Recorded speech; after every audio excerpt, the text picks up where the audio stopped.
मैं ग्रामीण क्षेत्र के युवाओं को हर वो साधन और ज्ञान निःशुल्क प्रदान करने में लगा हूँ जो महानगरों में लाखों रुपए खर्चने के बाद प्राप्त होते हैं। मैं शपथ लेती हूँ कि विद्यार्थी मेरा धर्म है, मानवता की सेवा करना मेरा परम लक्ष्य है।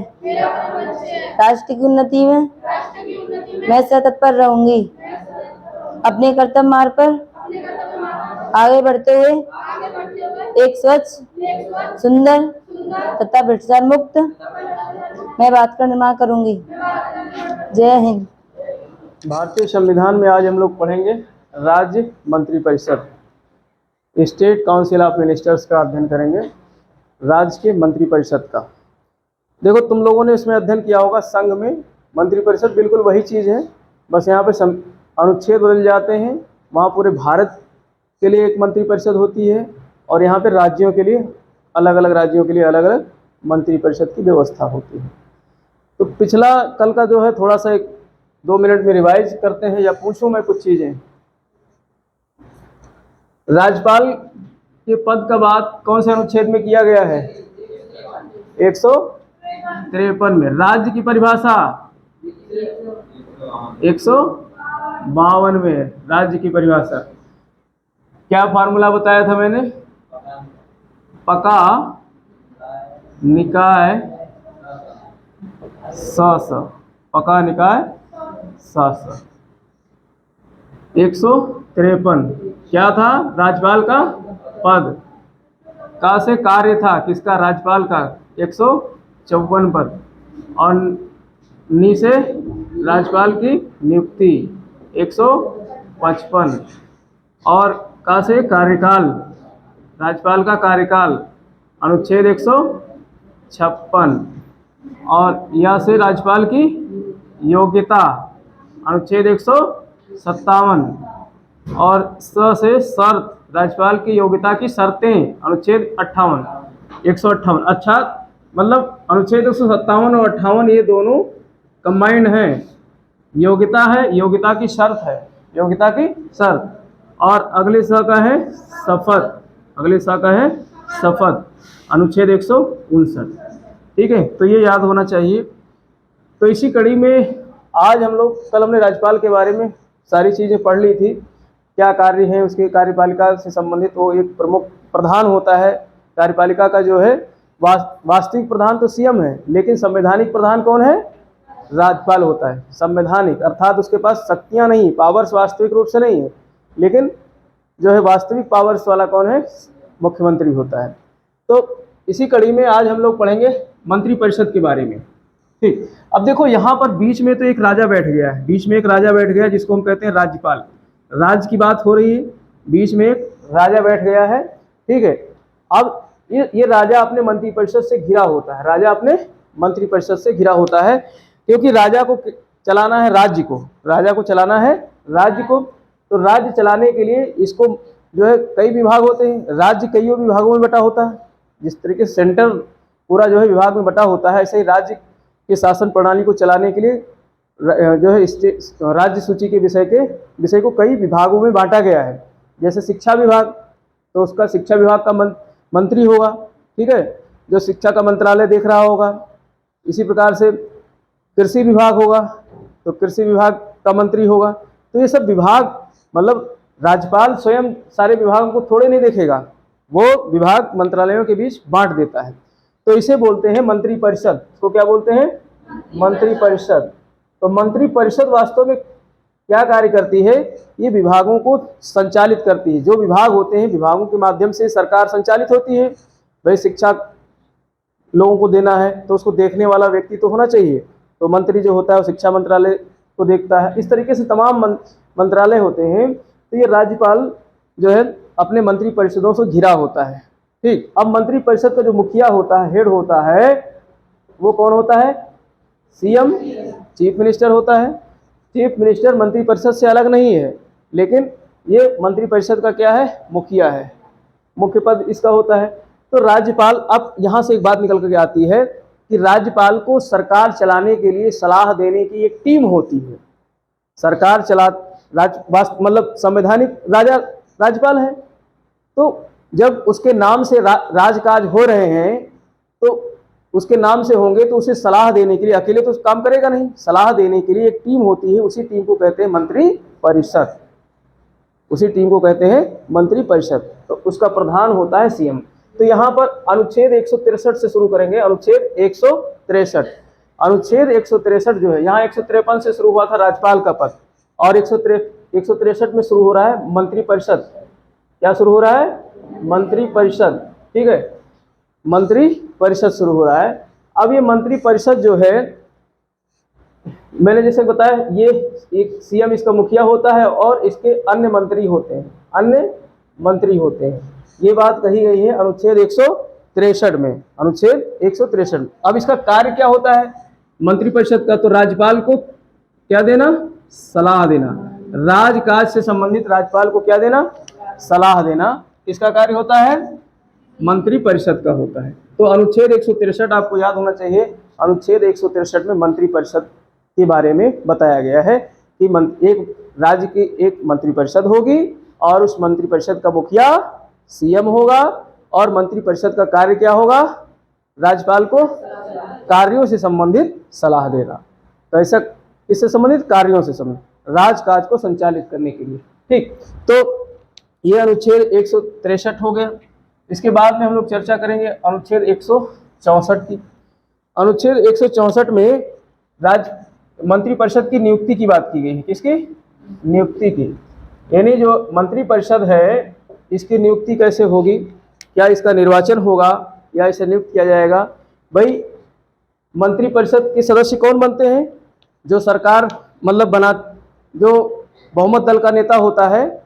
जो पार्टियां इलेक्शन लड़ती हैं विधानसभा की, उसमें एक पार्टी को बहुमत प्राप्त होता है, तो उस बहुमत प्राप्त जो है पार्टी को इनवाइट करता है राज्यपाल कि तुम आकर के सरकार बनाओ।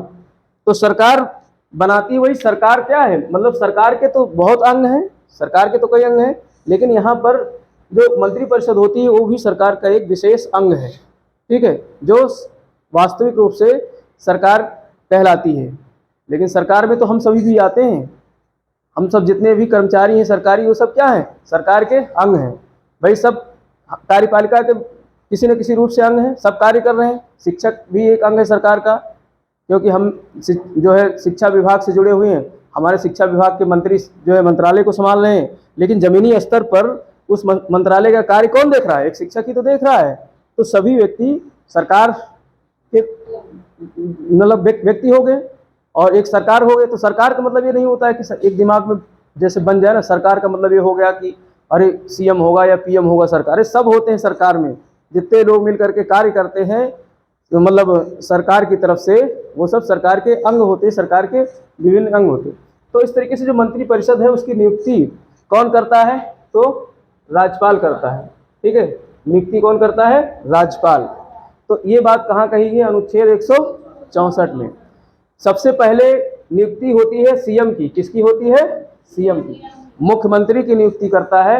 मुख्यमंत्री की नियुक्ति कौन करता है? राज्यपाल। मुख्यमंत्री की नियुक्ति करता है राज्यपाल। राज्यपाल महोदय मुख्यमंत्री की नियुक्ति करते हैं। किसे मुख्यमंत्री बनाएंगे? जो बहुमत दल का नेता होगा। बहुमत दल के नेता को राज्यपाल महोदय इनवाइट करते हैं कि तुम आकर के सीएम की कुर्सी पकड़ो, और सीएम की ये दिलाते हैं इनको शपथ। सीएम की दिलाते हैं इनको शपथ, एक व्यक्ति को जो बहुमत दल का नेता है। अब जब ये सीएम बन जाता है तो फिर अपने मंत्री परिषद का गठन करता है। सीएम क्या करेगा? एक सूची देगा, एक सूची उपलब्ध कराएगा राज्यपाल के पास, जो कुछ लोगों के नाम होंगे और कुछ विभाग के नाम होंगे। विभागवार नाम की सूची दिया जाएगा। किसको? राज्यपाल को। कौन देगा? सीएम देगा। और उस नाम को सिग्नेचर करके वेरीफाइड करके ओके कौन करेगा? राज्यपाल। अब राज्यपाल अपने विवेक से तो बना नहीं रहा है। जो सीएम ने लिस्ट फाइनल कर दी, उसी लिस्ट पर राज्यपाल महोदय क्या करेंगे? सिग्नेचर करेंगे। और राज्यपाल महोदय के सिग्नेचर करने के साथ ही नियुक्ति किसकी हो जाएगी? मंत्री परिषद की, अन्य मंत्रियों की, सीएम के साथ साथ में अन्य मंत्री। तो प्रश्न यहाँ से पूछा जाएगा कि सबसे पहले राज्यपाल मंत्री परिषद में किसको नियुक्त करता है? सीएम को नियुक्त करता है। सीएम की नियुक्ति के बाद यानी उसको शपथ भी दिला देता है। शपथ भी दिलाया जाता है। शपथ किस बात की? उसके पद की और गोपनीयता की, कि तुम्हारा पद क्या है? सीएम का है, और तुमको जितने भी कार्य होंगे मंत्रालय से संबंधित, क्योंकि सीएम सभी मंत्रालयों का लगभग जो है मुखिया हो जाता है, क्योंकि उसके अंडर में सभी मंत्रिपरिषद के सदस्य आते हैं। तो तुमको मंत्रालय की सारी बातें, जो सूचनाएं हैं, वो गोपनीय तरीके से रखनी होंगी, सार्वजनिक नहीं करनी होंगी। इसलिए गोपनीयता की भी शपथ दिलाते हैं। गोपनीयता मतलब जो भी निर्णय लिए जाएंगे सरकार के, उसको समय से पहले ओपन नहीं करना है पब्लिकली, नहीं तो दिक्कत हो सकती है। इसलिए गोपनीयता की भी शपथ। अब उसमें बहुत सारी चीज़ें होती हैं जो सार्वजनिक नहीं की जा सकती हैं। सरकार के मतलब निर्णय जब समय आता है तभी उसको सार्वजनिक करते हैं। तो इस तरीके से दो चीज़ों की शपथ दिला करके और उसे मुख्यमंत्री बना दिया जाता है। फिर अन्य मंत्रियों की नियुक्ति करता है कौन? राज्यपाल। तो एक बात यहाँ पर समझ में आई कि मंत्रिपरिषद का चुनाव नहीं होता है, मंत्रिपरिषद के सदस्यों को क्या किया जाता है? नियुक्त किया जाता है। उसके लिए अभी आगे हम लोग योग्यता की बात करेंगे तो उसमें बताएंगे। अब देखो, मंत्रिपरिषद का आकार कितना बड़ा होना चाहिए, ये बहुत बड़ा सवाल था। 2003 से पहले होता यह था कि सबको खुश करने के लिए, सब जातियों को खुश करने के लिए बहुत विस्तार कर दिया जाता था मंत्रिपरिषद को। पता चला 100-150 लोगों को, 400 सीट है, 403, 100-150 लोगों को क्या बना दिया? मंत्री बना दिया। उत्तर प्रदेश की अगर बात करें तो उत्तर प्रदेश में 403 विधानसभा सीटें हैं, ठीक है। अब उसमें मान लो 100-150 को मंत्री बना दिया। सब तमाम जाति के विधायक आते हैं और सब जाति को साधने के लिए जो है मंत्री बना दिया जाता था। तो अब मंत्री के खर्चे होते हैं, ऐसे थोड़े नहीं मंत्री बन गया बस जो है काम बन गया। मंत्रालय मतलब चलाने के लिए और मंत्रियों के पर्सनल खर्चे होते हैं, वो सब सरकारी खजाने से खर्चा होता है, तो बहुत भारी भरकम खर्चा आता है। तो इस चीज़ को ध्यान में रखते हुए 2003 में 91वां संविधान संशोधन किया गया। कौन सा? 91वां 91st संविधान संशोधन किया गया। कब किया गया? 2003 में। और इसमें कहा गया जो राज्य की विधानसभा की सदस्य संख्या है, जो राज्य की जो सदस्य संख्या है विधानसभा की, उसका 15%। कितने जो है मंत्रिपरिषद में कितना बड़ा मतलब वो संख्या होगी? तो 15%। किसका? जो राज्य में विधानसभा की सीटें हैं। यानी अगर राज्य में विधानसभा की सीटें कितनी हैं? 100 है मान लो, तो कितने मंत्री बनेंगे? 15। कितने मंत्री बनेंगे? 15। उससे ज़्यादा सीएम सहित, एक तो सीएम हो जाएगा और 14 अन्य मंत्री हो जाएंगे। तो ये बहुत याद रखना आपको जरूरी है कि संख्या कितनी निश्चित की गई है? 15। ये केंद्र में भी लागू होता है, सिर्फ स्टेट में ही नहीं।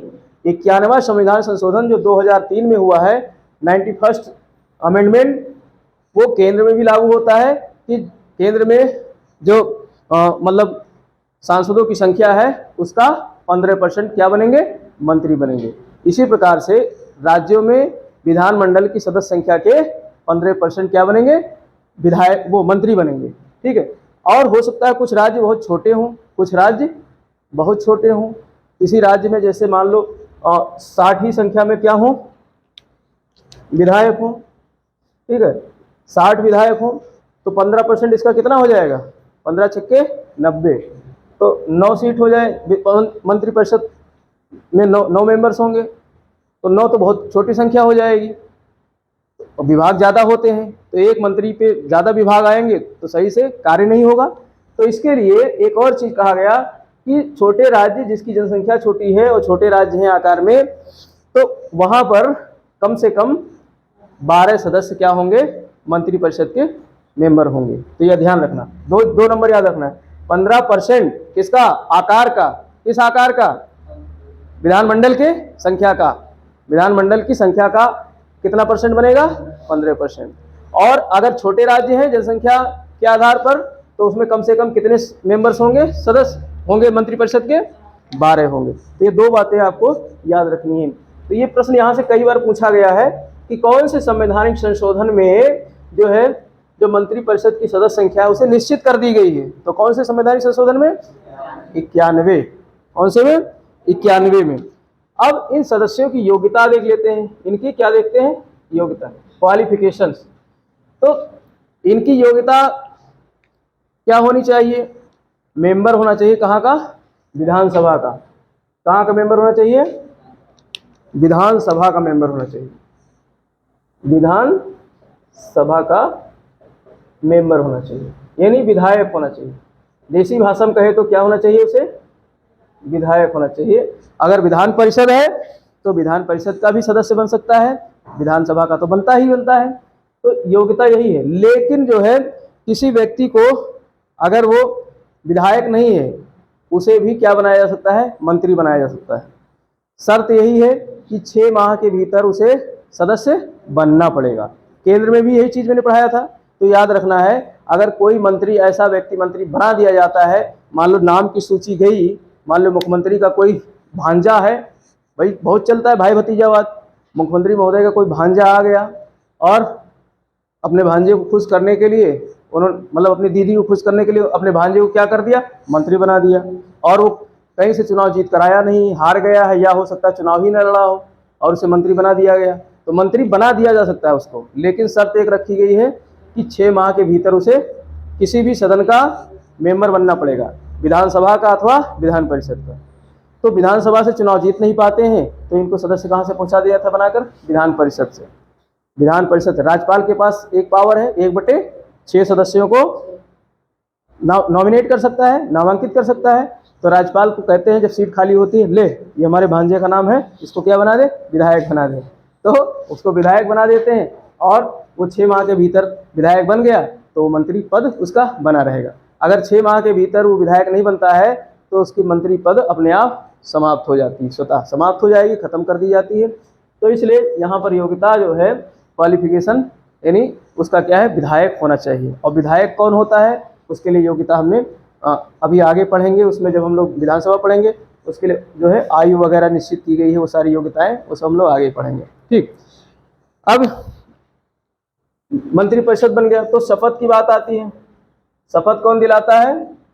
राज्यपाल दिलाते हैं, ये पहले ही बता चुके हैं। शपथ दिलाते हैं राज्यपाल महोदय।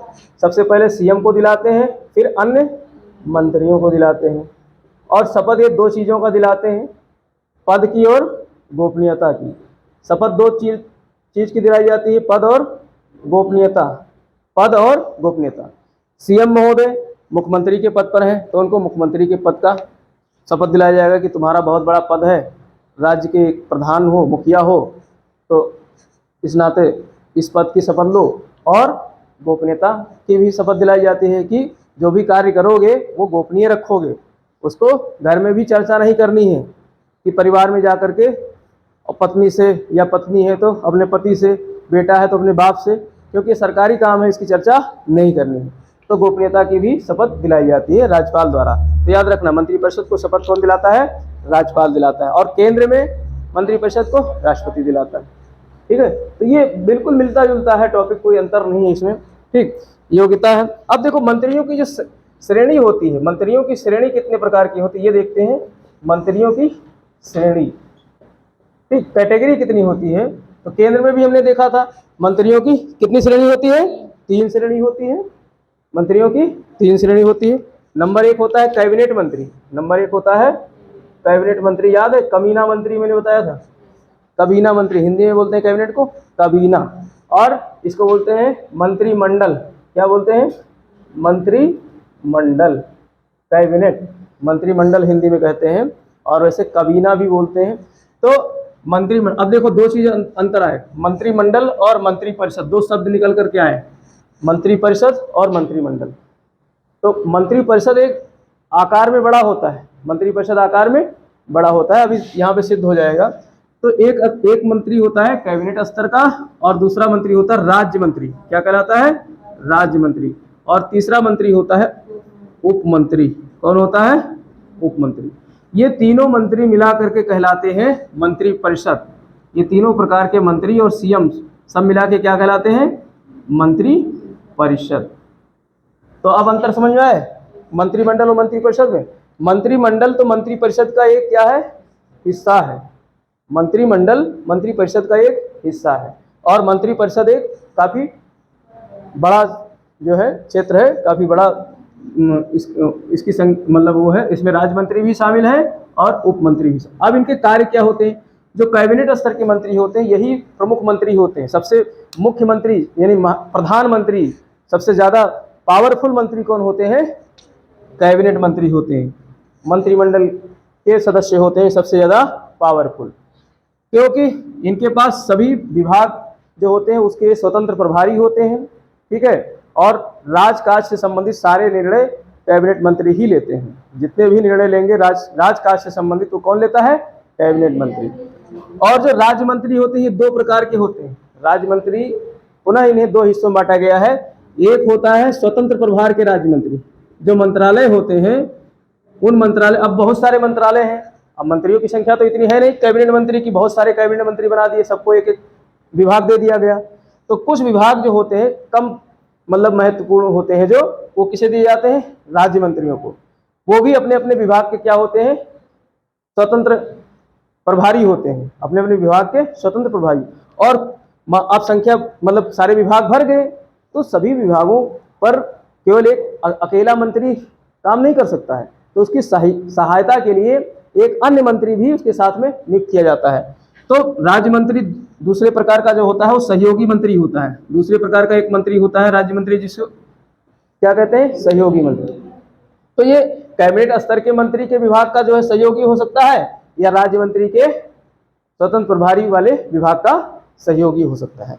और जो उप मंत्री होता है ये पूरी तरीके से सहयोगी मंत्री होता है, ये सहायक मंत्री होता है। ये चाहे कैबिनेट स्तर के मंत्री का सहायक हो या राज्य मंत्री की स्वतंत्र प्रभार वाले प्रभारी मंत्री का सहायक हो। समझ गए? तो ये उप मंत्री पूरी तरीके से सहायक मंत्री होता है। तो सबसे ज्यादा पावरफुल कौन हुआ? कैबिनेट मंत्री हुआ सबसे ज्यादा पावरफुल, क्योंकि सभी निर्णयों में, राज्य सरकार के सभी निर्णयों में इसका निर्णय मतलब ये इस कैबिनेट स्तर के मंत्रियों का ही निर्णय महत्वपूर्ण होता है और इन्हीं से निर्णय लिया जाता है। ठीक, तो इस तरीके से ये मंत्रियों की तीन प्रकार की क्या हो गई? श्रेणी हो गई। तीन प्रकार के ये जो है इसकी श्रेणियां हो गई। ठीक, अब यहाँ पर बात आती है सामूहिक उत्तरदायित्व की। मंत्री जो है सामूहिक रूप से उत्तरदायी होते हैं। हमने वहाँ पढ़ाया था, सामूहिक उत्तरदायित्व की पूरी परिभाषा हमने बताई थी, यहाँ फिर से समझ लो। मंत्री जो होते हैं राज्य में विधानसभा के प्रति सामूहिक रूप से उत्तरदायी होते हैं और केंद्र में लोकसभा के प्रति। प्रश्न में दे देगा राज्यसभा लोकसभा दोनों के प्रति, तो किसके प्रति उत्तरदायी होती है? लोकसभा के प्रति। केंद्र की अगर बात करें, प्रश्न ऐसे पूछा जाएगा, केंद्र में मंत्रिमंडल किसके प्रति सामूहिक रूप से उत्तरदायी होती है? लोकसभा के। लेकिन प्रश्न पूछ सकता है का लोकसभा के प्रति, खा राज्यसभा के प्रति, गा दोनों लोकसभा और राज्यसभा के प्रति, और घा दे देगा किसी के प्रति नहीं। ऐसे प्रश्न बनते हैं ना, तो अब इसमें कंफ्यूज हो जाओगे, कहोगे राज्यसभा भी है और लोकसभा भी है, दोनों से तो मंत्री बनते हैं, तो टिक लगा के आओगे गा वाले पे। ठीक है, तो इसलिए बहुत अंदर घुस के पढ़ने की आवश्यकता होती है, एक एक चीज को समझने की आवश्यकता होती है। तो सामूहिक रूप से अब लोकसभा के प्रति क्यों उत्तरदायी होती है मंत्री? क्योंकि लोकसभा जनता का सदन होता है। किसका सदन होता है? जनता का सदन होता है केंद्र में। और राज्य, हम यहाँ राज्य की बात करें तो राज्यों में जनता का सदन क्या होता है? विधान सभा। विधानमंडल में विधान परिषद भी आ जाता है, ठीक है, और विधानसभा में सिर्फ विधानसभा आती है। तो विधानसभा, जैसे तुम्हारी विधानसभा का क्या नाम है? खेरागढ़, और खेरागढ़ विधानसभा के विधायक कौन है? भगवान, कौन हुआ वाले भगवान नहीं, भगवान सिंह कुशवाहा।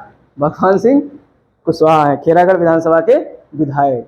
ठीक है, तो अब ये अगर मंत्री होते किसी विभाग के, तो जो है मतलब विभाग देख रहे होते, लेकिन अभी ये क्या है? विधायक है सिंपली। तो ये मंत्री बन सकते थे क्योंकि इनके पास योग्यता है किस चीज़ की?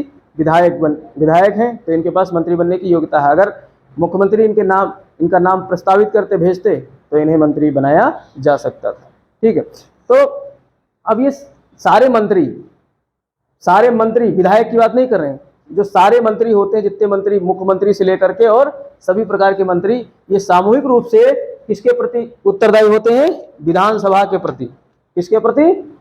विधानसभा के प्रति। तो याद रखना, राज्यों में विधानसभा, विधानमंडल, विधान परिषद नहीं, विधानसभा।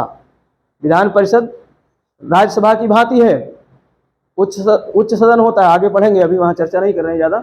तो विधानसभा के प्रति सामूहिक रूप से, अब सामूहिक रूप से उत्तरदायी क्या होता है?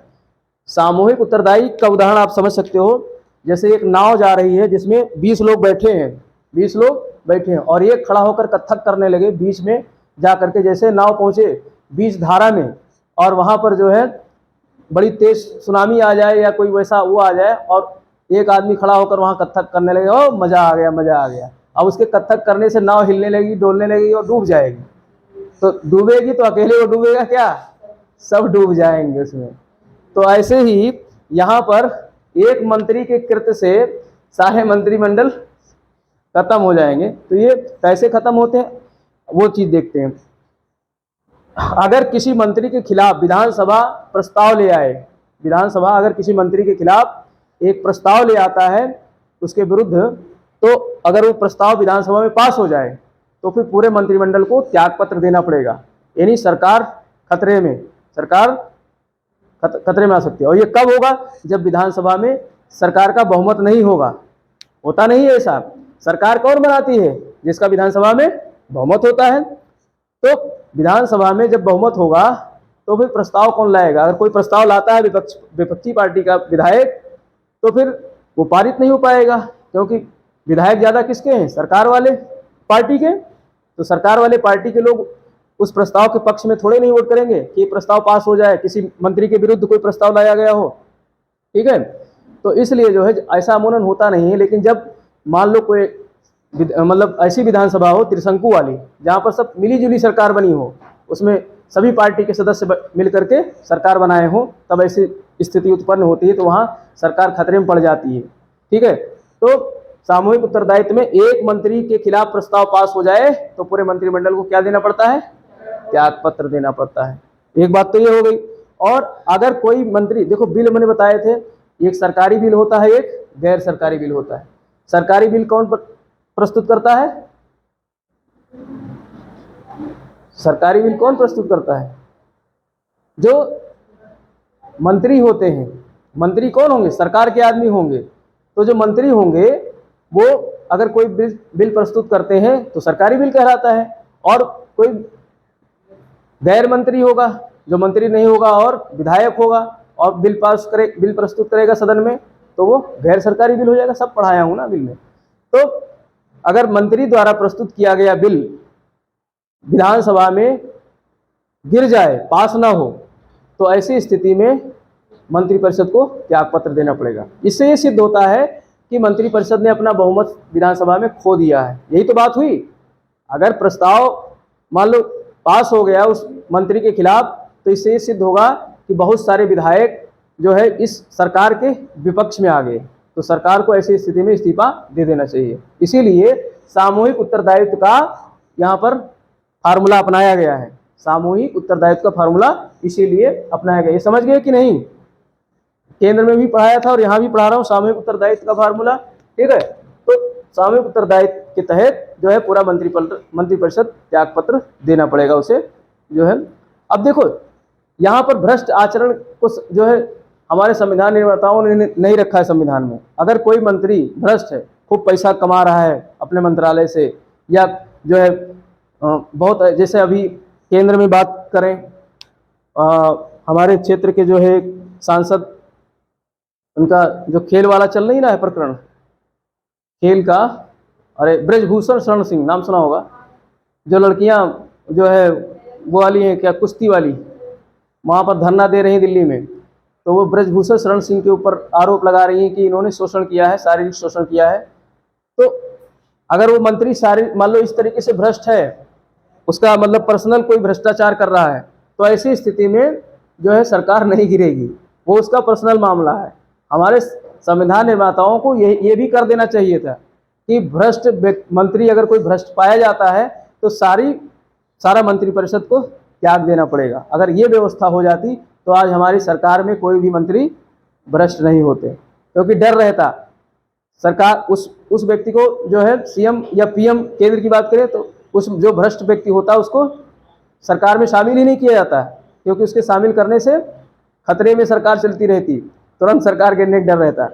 तो ये चीज़ शामिल नहीं किया, अगर इसको शामिल कर लेते तो बहुत अच्छी बात होती। आज भ्रष्टाचार नहीं होता, ऊपर स्तर पे भ्रष्टाचार खत्म हो जाएगा तो नीचे से धीरे धीरे साफ ही हो जाएगा। तो इसे शामिल करने की आवश्यकता है, लेकिन ये संशोधन करके इसको शामिल ही नहीं करेंगे, क्योंकि सब कौन पहुँच रहे हैं, चट्टा पहुँच रहे हैं, सब बलात्कारी चोट्टा ही तो पहुंच रहे हैं वहाँ पे जा करके, बदमाश और यही सब पहुंच रहे हैं, मंत्री बनते हैं। ठीक है, तो ये चीज़ जो है, अर्थात यहाँ अगर पर्सनल भ्रष्ट आचरण का कोई व्यक्ति मंत्री है और वो पाया जाता है जांच में कि भ्रष्ट निकला, तो फिर सारे मंत्रिमंडल उसके लिए उत्तरदायी नहीं होंगे, उसी को सजा होगी, वही जेल जाएगा, उसी का पद खाली किया जाएगा। लेकिन अगर नीति निर्माण से संबंधित, राज्य के या देश के नीति निर्माण से संबंधित कोई बात आती है और उस पर विश्वास खत्म हो जाता है जो है विधानसभा का, तो फिर पूरा मंत्रिमंडल उसके लिए दोषी माना जाता है और पूरा मंत्रिपरिषद त्यागपत्र देता है। ठीक है, तो इस तरीके से यहाँ पर जो है ये मंत्रिपरिषद के बारे में पढ़े। कल हम लोग सीएम के बारे में पढ़ेंगे और महाधिवक्ता के बारे में पढ़ेंगे। 2 टॉपिक कल हम खत्म करेंगे, सीएम मुख्यमंत्री के बारे में और महाधिवक्ता के बारे में। ठीक है, तो ये जो है आपका पूरा मंत्रिपरिषद हो गया। इसको बस 2 मिनट में सारा समराइज कर लेते हैं। देखो, मंत्रिपरिषद अनुच्छेद 163 में ये इसका कार्य क्या होता है? राज्यपाल को उसके कार्यों में सलाह देना। इसकी नियुक्ति कौन करता है? राज्यपाल। सबसे पहले मंत्रिपरिषद में किसकी नियुक्ति होती है? सीएम की। सीएम को पद और गोपनीयता की शपथ दिलाने के बाद में सीएम महोदय एक लिस्ट भेजते हैं, नामों की सूची भेजते हैं, किसके पास में? राज्यपाल के पास में। और राज्यपाल महोदय सबको क्या दिलाते हैं? पद और गोपनीयता की शपथ दिलाते हैं। ठीक है, और इनका कार्यकाल क्या होता है? कार्यकाल तो बताया नहीं। इनका कार्यकाल जो मंत्रियों का होता है वो कितना होता है? विधानसभा के कार्यकाल के समान। और विधानसभा का कार्यकाल कितना होता है? 5 वर्ष। और उसके पहले जा सकते हैं सामूहिक उत्तरदायित्व में, या फिर अविश्वास प्रस्ताव पारित हो जाए तो सरकार बीच में गिर सकती है। 5 वर्ष से पहले भी जा सकती है। ठीक है, और इसके अलावा जो है योग्यता क्या होनी चाहिए मंत्री बनने के लिए? तो कम से कम मतलब विधानसभा का मेंबर होना चाहिए। अगर नहीं है तो 6 माह के भीतर उसे विधानसभा का मेंबर बनना पड़ेगा। नहीं तो फिर अगर मंत्री पद दिया गया है तो वो छोड़ना पड़ेगा, उसे त्यागना पड़ेगा। ठीक है, तो मंत्रियों की ये कुछ जो है। और श्रेणी की बात करें तो मंत्रियों की 3 श्रेणी है: कैबिनेट मंत्री, राज्य मंत्री और उप मंत्री। कैबिनेट मंत्री हाँ, कैबिनेट मंत्री जो होता है, मंत्रिमंडल जो होता है वो सबसे प्रमुख जो है मंत्री होता है। सारे डिसीजंस राज्य सरकार के सारे डिसीजन कौन लेता है? कैबिनेट स्तर के मंत्री। और जो राज्य मंत्री होते हैं वो भी 2 प्रकार के होते हैं, स्वतंत्र प्रभार वाले और सहायता करने वाले। और उप मंत्री सारे क्या होते हैं? सहयोगी मंत्री होते हैं, सहायक मंत्री होते हैं। ठीक, सामूहिक उत्तरदायित्व की बात करें तो नीति से संबंधित कोई भी निर्णय अगर गलत साबित हो रहा है और उसके खिलाफ विधानसभा में प्रस्ताव पारित हो जाए उस मंत्री के खिलाफ, तो पूरे मंत्रिमंडल को त्यागपत्र देना होगा। या फिर जो है कोई विधेयक कोई मंत्री लाता है और वो विधेयक भी विधानसभा से क्या हो जाए? पारित ना हो, विधानसभा से पारित ना हो, विधेयक विधानसभा से पारित ना हो, तो ऐसी स्थिति में भी माने सरकार बिल लेके आ रही किसी कोई कानून बनाने के लिए, सरकार का आदमी ला रहा है, और जब वहाँ विधानसभा में बहुमत होगा तभी तो पारित होगी। और विधानसभा में बहुमत अगर नहीं है तो सरकार चलने लायक नहीं है इसका मतलब। और सरकार किसकी पार्टी बनाती है? जिसका बहुमत होता है। तो बहुमत खत्म तो सरकार भी खत्म। कुल मिला करके कहानी यही बनती है कि बहुमत विधानसभा में खत्म तो सरकार खत्म। तो उसको जांचने के लिए ये सारी चीज़ें रखी गई हैं, सामूहिक उत्तरदायित्व वगैरह को, ये सारे पॉइंट। ठीक है।